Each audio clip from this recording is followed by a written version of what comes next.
तो कैसे हैं आप लोग।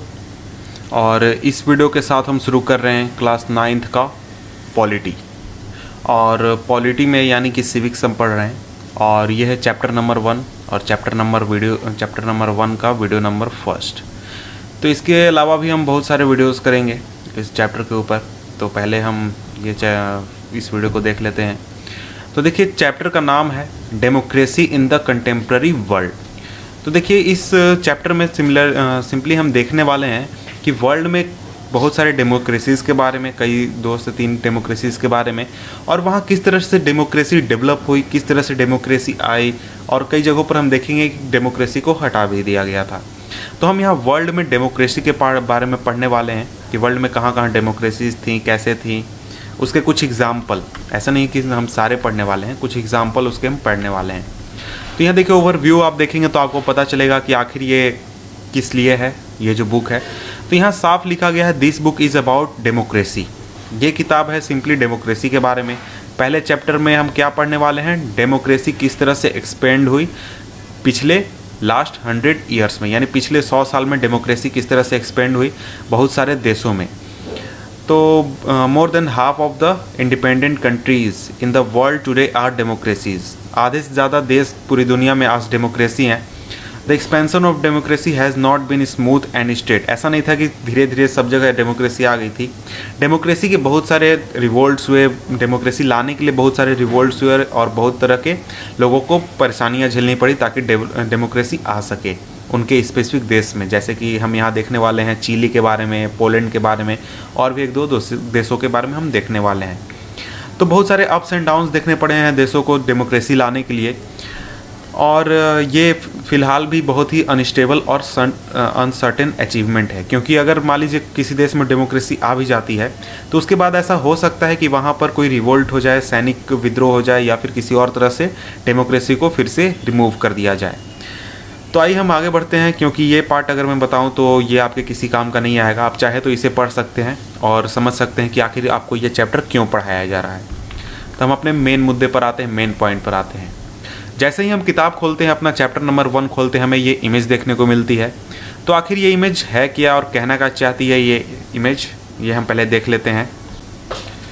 तो आप इस इमेज के नीचे देखेंगे अगर, तो जैसा कि आप यहाँ देख सकते हैं, मैं आपको दिखाता हूँ। यहाँ देखिए, इस इमेज के नीचे आप देखिए तो यहाँ आपको देखने को मिलेगा कि आखिर ये इमेज किस बारे में है। तो ये उस समय के, यानी जिस समय का ये इमेज है, सितंबर 1973, उस समय के जो चिली के प्रेसिडेंट थे उनका इमेज है। प्रेसिडेंट सैल्वाडोर एलेंडे शायद कहते हैं, and his security guards in front of La Moneda Chile's presidential palace. यानी वो अपने प्रेसिडेंशियल पैलेस जो है, राष्ट्रपति भवन, उसके बाहर का ये इमेज है। तो आप यहाँ आवर्स बिफोर हिज डेथ, यानी उनके मरने के कुछ घंटे पहले। तो आप यहाँ आपसे पूछा जा रहा है कि आप अंदाज़ा लगा सकते हैं कि आखिर हुआ क्या था, और लोगों के चेहरे जो हैं इस इमेज में इस तरह से उतरे हुए क्यों हैं, या फिर ऐसा एक्सप्रेशन क्यों है। और इसी चीज़ को हम पढ़ने वाले हैं अभी, बिल्कुल तुरंत इसी चीज़ को हम पढ़ने वाले हैं। तो आइए आगे पढ़ते हैं अब इसी चीज़ को। देखिए, पहला 1.1 हमारा टॉपिक है, और टॉपिक का नाम है टू टेल्स ऑफ डेमोक्रेसी। तो यहाँ पर ये देखिए, आपको कोटेशन में दिया गया है, ये जो आपका कोटेशन दिया गया है, ये इन्हीं का, ये जो आदमी है यहाँ पर, इन्हीं का भाषण है, यानी लास्ट स्पीच है इनका। इनके मरने से कुछ घंटे पहले शायद, या 1 दिन पहले, इन्होंने लास्ट स्पीच जो दिया था वो है। तो इसमें ये कहते हैं कि workers of my homeland, I have faith in Chile and its future. Chileans will overcome this dark and bitter moment when treason become dominant, and you must never forget that sooner rather than later the grand avenue will be opened where free men will march on to build a better society. Long live Chile, long live the people, long live the workers. तो ये लोगों को संबोधित कर रहे हैं, workers को संबोधित कर रहे हैं, और ये जो थे लास्ट वर्ड्स थे उनके मरने से कुछ घंटे पहले। और उन्होंने कहा कि I have certainty that my sacrifice will not be in vain. I have certainty that at the least I will be a moral lesson to castigate felony, cowardice and prison. तो ये उनके लास्ट स्पीच थे, last words थे। और ऐसा उन्होंने क्यों कहा, ये चीज़ अभी हम तुरंत पढ़ने वाले हैं। तो देखिए, these are some extracts from the last speech of Salvador Allende. तो प्रोनाउंस किया जाता है एंडे, मैं एलेंडे बोल रहा था। तो देखिए, ये उनके भाषण के कुछ स्टैक्स हैं, कुछ पार्ट हैं, कुछ हिस्से हैं जब ये प्रेसिडेंट थे चिली के। जो चिली है वो साउथ अमेरिका में एक देश है, आप मैप देखेंगे तो आपको देखने को मिल जाएगा। तो ये स्पीच दिया गया था 11 सितंबर 1973 के सुबह में, मॉर्निंग में। The day his government was overthrown by the military, जिस दिन मिलिट्री ने उनके सरकार को ओवरथ्रो कर दिया था, उखाड़ दिया था और सत्ता परिवर्तन कर दिया था। जो एंदे थे, Allende was the founder of leader of the socialist party of Chile. Chile की जो सोशलिस्ट पार्टी थी उसके लीडर थे और उन्होंने लीड किया था popular unity coalition to victory, यानी एक कोलिशन फॉर्म करके चुनाव लड़ा था, जिसने चुनाव जीता था 1970 में। After being elected the president, यानी प्रेसिडेंट बनने के बाद एंदे जो थे बहुत सारे पॉलिसी डिसीजन लिए ताकि वो पुअर्स को मदद कर सकें, वर्कर्स को बेनिफिट कर सकें। तो ये बहुत सारे अच्छे अच्छे कदम उन्होंने उठाए थे, जिसमें उन्होंने इंक्लूड किया था कि एजुकेशनल सिस्टम को रिफॉर्म किया था, चिल्ड्रंस के लिए, बच्चों के लिए मिल्क बांटने का कुछ प्रथा सिस्टम लगाया था। जो लैंडलेस फार्मर्स थे उनके बीच में ज़मीन का बंटवारा किया था, यानी उनको ज़मीन दिया था। और वो जो थे वो अपोज करते थे फॉरेन कंपनीज़ को जो कि वहाँ के नेचुरल रिसोर्सेज जैसे कि कॉपर चिली से ले जा रहे थे। तो लेकिन ऐसा नहीं था कि सब चीज़ अच्छा हो रहा था। तो वहीं पर जो लैंडलॉर्ड्स थे, यानी ज़मींदार हम तो कह सकते हैं, वो थे जो अमीर लोग थे, और जो धार्मिक संस्थाएं थी जैसे कि चर्च, वो उनके पॉलिसीज़ को अपोज कर रही थी। उनकी पॉलिसीज़ उन्हें पसंद नहीं थी। और इसके अलावा दूसरे पॉलिटिकल पार्टीज़ भी थे चिली में जो कि इस चीज़ को अपोज कर रहे थे। वो नहीं चाहते थे कि वो ऐसा काम करें। और ये जो सभी चीज़ें हुई, जो लोग अपोज कर रहे थे, वो एक तरह से इनडायरेक्टली इनकी मौत के जिम्मेदार थे। वो कैसे, आगे हम देखने वाले हैं। अब हम देखते हैं मिलिट्री कूप ऑफ 1973, यानी 1973 में जो चिली में विद्रोह हुआ, सैनिक विद्रोह, वो क्यों हुआ, कैसे हुआ, इस चीज़ को हम देखने वाले हैं। 11 सितंबर 1973 इस दिन की सुबह को जो मिलिट्री जो थी उसने सी पोर्ट को अपने कब्जे में ले लिया। और जो डिफेंस मिनिस्टर थे वो जब अपने ऑफिस पहुंचे तो उसी समय उन्हें अरेस्ट कर लिया गया। द मिलिट्री, आगे बढ़ते हैं हम। जो मिलिट्री कमांडर्स थे उन्होंने प्रेसिडेंट को कहा कि वो रिज़ाइन कर दें, लेकिन जो एंदे थे उन्होंने रिफ्यूज़ कर दिया रिज़ाइन करने से या फिर देश को छोड़ने से। तो लेकिन वो समझ गए थे कि जो अभी सिचुएशन है वो बहुत ही ज़्यादा ख़राब है। उन्होंने रियलाइज़ कर दिया कि अभी कितना बड़ा डेंजर है देश के ऊपर और उनकी लाइफ के ऊपर। इसलिए उन्होंने सुबह में लोगों को एड्रेस किया, रेडियो पर भाषण दिया, शायद रेडियो पर ही भाषण दिया था, रेडियो पर भाषण दिया, और जिसका कि एक हिस्सा आपने अभी थोड़ा देर पहले पढ़ा था। तो उसके बाद जो मिलिट्री जो थी, जिसने प्रेसिडेंट के हाउस को सराउंड करके रखा हुआ था, घेर कर रखा हुआ था, उसने बम्बार्डिंग शुरू कर दिया, यानी बम गिराने शुरू कर दिए प्रेसिडेंट के हाउस पर। और प्रेसिडेंट एंदे जो थे वो उसी मिलिट्री अटैक में मारे गए। तो यही वो सेक्रीफाइस थी जिसके बारे में वो बात कर रहे थे अपने लास्ट स्पीच में। एक गवर्नमेंट जो कि इलेक्ट हुई थी लोगों के द्वारा, उसे ओवरथ्रो कर दिया गया था मिलिट्री के द्वारा कॉन्स्पिरेसी और वायलेंस की मदद से। तो देखिए, तो आखिर चिली को 11 सितंबर 1973 में जो चिली को हुआ वो एक मिलिट्री कूप था, यानी मिलिट्री विद्रोह था, सैनिक विद्रोह था, जो जनरल अगस्तो पिनोशे कहा जाता है, पिनोशे कहा जाता है, जनरल अगस्तो पिनोशे, जो कि आर्मी जनरल था, उसने इस कूप का विद्रोह किया था, इस सैनिक विद्रोह का क्या कहते हैं, नेतृत्व किया था। तो यहाँ पर बात यह है कि ऐसा नहीं कि उसका मन में तुरंत आया और उसने विद्रोह कर दिया, ऐसा नहीं था। बहुत सारे जो लोग नाराज़ थे सरकार से, जैसे कि जो रिच लोग थे, जो धार्मिक संस्थाएं थी जैसे चर्च भी इस विद्रोह में मदद कर रही थी, और जो जमींदार लोग थे वो भी मदद कर रहे थे। और इसके साथ साथ एक्सटर्नल फोर्सेस भी थी जो इन चीज़ों को मदद कर रही थी। जैसे जो यूनाइटेड स्टेट्स की जो गवर्नमेंट थी वो इस सरकार से खुश नहीं थी। उसका रीज़न आप शायद समझ रहे होंगे कि देखिए युनाइटेड स्टेट जो है वो एक तरह का क्या कह सकते हैं, प्रो बिजनेस गवर्नमेंट है जो कि अपने देश के कंपनियों को बढ़ावा देना चाहती है। लेकिन जो एंदे थे वो विदेशी कंपनियों के खिलाफ थे, और इस वजह से अमेरिका सरकार उनसे काफ़ी ज़्यादा नाराज़ थी। और ऐसा कहा जाता है कि जो यूनाइटेड स्टेट्स अमेरिका का जो सरकार था उस समय का, उसने मिलिट्री जनरल का मदद किया था ताकि एंदे के रूल को ख़त्म किया जा सके, और उनको यहाँ तक कि फ़ंड भी दिया था, यानी पैसे भी पहुँचाए थे, हथियार भी पहुँचाए थे, ताकि विद्रोह को सही तरीके से अंजाम दिया जा सके। जो फिनोशे था जनरल, वो प्रेसिडेंट बन गया, क्या कहते हैं, चिली का प्रेसिडेंट बन गया, और उसने करीब 17 सालों तक चिली को आगे रूल किया।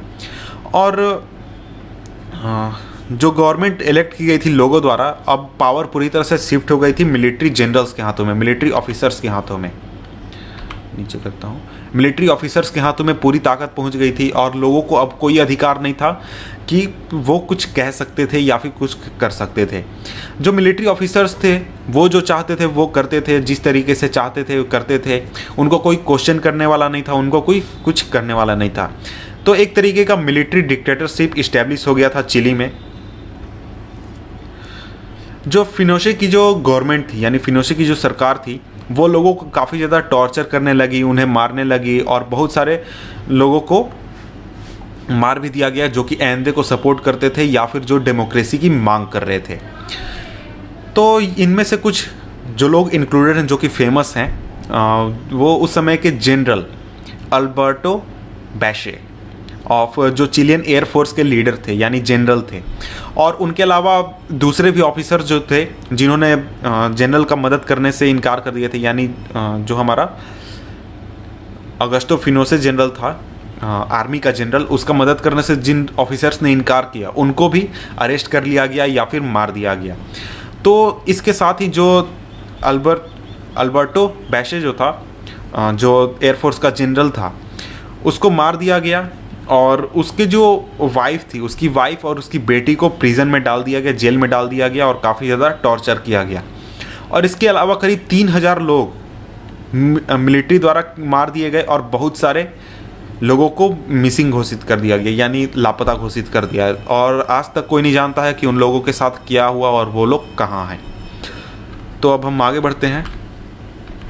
तो यहाँ आप इमेज देख सकते हैं, ये इमेज में जो आप ये लेडी देख रहे हैं, ये लेडी उस एयरफोर्स जनरल की बेटी है जिसको कि कैप्चर कर लिया गया था, यानी मिशेल बैशे, उसी एयरफोर्स की जनरल जिसका हत्या कर दिया गया था, और उनकी वाइफ और बेटी को कैप्चर कर लिया गया था। तो उनकी बेटी 2006 में जाकर प्रेसिडेंट बनी चिली की, जब वहाँ पर दोबारा इलेक्शंस हुए। तो हम देखेंगे कि किस तरह से वहाँ पर डेमोक्रेसी रिस्टोर हुई और किस तरह से फिर से चुनाव होने लगे। तब हम देखते हैं कि आखिर रिस्टोरेशन ऑफ डेमोक्रेसी कैसे हुआ चिली में। जो फिनोशे की जो मिलिट्री डिक्टेटरशिप थी वो ख़त्म हुआ जब उसने डिसाइड किया 1988 में रेफरेंडम कराने के लिए। उसे पूरी तरह से कॉन्फिडेंस था कि जब ये रेफरेंडम होगा तो लोग जो होंगे वो उसके सरकार से काफ़ी ज़्यादा खुश होंगे, और वो बोलेंगे कि ठीक है आप और भी आगे रूल कर सकते हैं जितने दिन आप चाहते हैं। तो लेकिन जो लोग थे चिली के, वो भूले नहीं थे अपने डेमोक्रेटिक ट्रेडिशंस को, यानी किस तरह से वो सरकार चुनते थे, किस तरह से अपने आवाज़ उठाते थे, इन चीज़ों को वो भूले नहीं थे।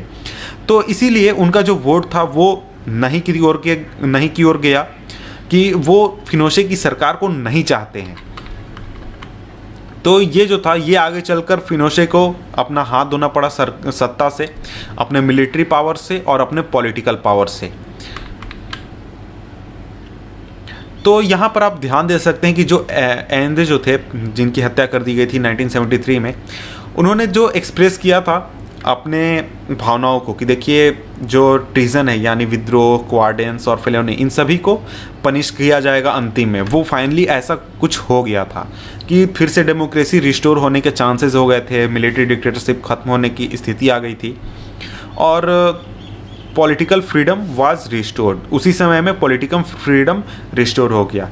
और उसके बाद आज तक चिली में करीब 4 प्रेसिडेंशियल इलेक्शन हो चुके हैं, जिसमें कि different parties, political parties participate कर चुकी हैं और जीत चुकी हैं। Slowly the army's role in the country government has been eliminated, और धीरे धीरे जो आर्मी का रोल था कंट्री की सरकार में, चिली के सरकार में, उसको कम कर दिया गया, ख़त्म कर दिया गया। The elected government that came to power ordered inquiries into Pinochet's rule, तो जो सरकार बनी इलेक्शन होने के बाद, उसने ऑर्डर किया कि फिनोशे के सरकार के दौरान जितनी भी चीज़ें हुई हैं उन सभी चीज़ों को इंक्वायर किया जाए, उन सभी चीज़ों का तहकीकात किया जाए कि आखिर हुआ क्या था, क्या क्या चीज़ें, ख़राब चीज़ें हुई, क्या क्या अच्छी चीज़ें हुई, इन सभी चीज़ों का पता लगाया जा सके। तो जांच में ये पता चला कि फिनोशे की जो सरकार थी वो केवल ब्रूटल नहीं थी, वो बहुत ही ज़्यादा करप्ट भी थी। उसमें बहुत सारे घोटाले भी हुए थे, बहुत सारे पैसों की चोरी भी हुई थी। तो हाँ, यहाँ पर मैंने आपको जो बताया था वही यहाँ पर लिखा हुआ है कि लिटिल रेफरेंस आपने देखा था कि जनरल भैशेस daughter who was imprisoned and tortured along with her mother, तो वही लड़की आगे चलकर, जो मिशेल बैसे मैंने आपको तस्वीर दिखाई थी, वही आगे चलकर 2006 में चिली की प्रेसिडेंट बनी। तो वो एक मेडिकल डॉक्टर थी और मॉडरेट सोशलिस्ट थी, सोशलिस्ट आइडियोलॉजी को फॉलो करती थी। Michelle became the first woman to be a defence minister in Latin America, पूरे लैटिन अमेरिका में वो पहली महिला थी जो कि डिफेंस मिनिस्टर बनी थी। तो in the presidential election she defeated, जो प्रेसिडेंशियल इलेक्शन हुए थे उसमें जो लेडी थी उसने डिफीट किया चिली के सबसे अमीर आदमी को, वन ऑफ द अमीर, ऐसा नहीं कि सबसे अमीर। In the photograph of her victory she is saying to her supporter, यानी कि जो फोटोग्राफ आप देख रहे हैं उस तस्वीर में वो अपने सपोर्टर्स को भाषण दे रही है। Because I was the victim of hatred, I have dedicated my life to reverse that hatred and turn it into understanding, tolerance and why not say it into love. तो ये उनका एक हिस्सा है जो वो बात वहाँ पर कह रही है। तो यहाँ पर मैं इस वीडियो को रोक देता हूँ, और डेमोक्रेसी इन पोलैंड के बारे में हम नेक्स्ट वीडियो में देखेंगे। किस तरह से वहाँ पर डेमोक्रेसी नहीं थी, किस तरह से आई, इन सभी चीज़ों को नेक्स्ट वीडियो में हम देखने वाले हैं। तो आप नेक्स्ट वीडियो का लिंक मैं आपको नीचे डिस्क्रिप्शन में दे दूंगा, आप उसे देख सकते हैं, और मैं प्लेलिस्ट का भी लिंक दे दूंगा ताकि आप सारे वीडियोस को एक जगह खोज सकें। या फिर आप हमारे चैनल पर भी जा सकते हैं, चैनल पर जाकर आप हमारे प्लेलिस्ट सेक्शन में जाएंगे तो वहाँ पर आपको बहुत सारे वीडियोज़ मिलेंगे, बहुत सारे टॉपिक्स मिलेंगे, यानी आपको 9th के सारे ज्योग्राफी मिलेंगे, हिस्ट्री मिलेंगे, 10th क्लास और डिफरेंट क्लासेस के भी मिलेंगे। तो आप सभी चीज़ें चाहे देखना चाहते हैं तो आप देख सकते हैं। तो मिलते हैं आपसे नेक्स्ट वीडियो में, तब तक के लिए गुड बाय।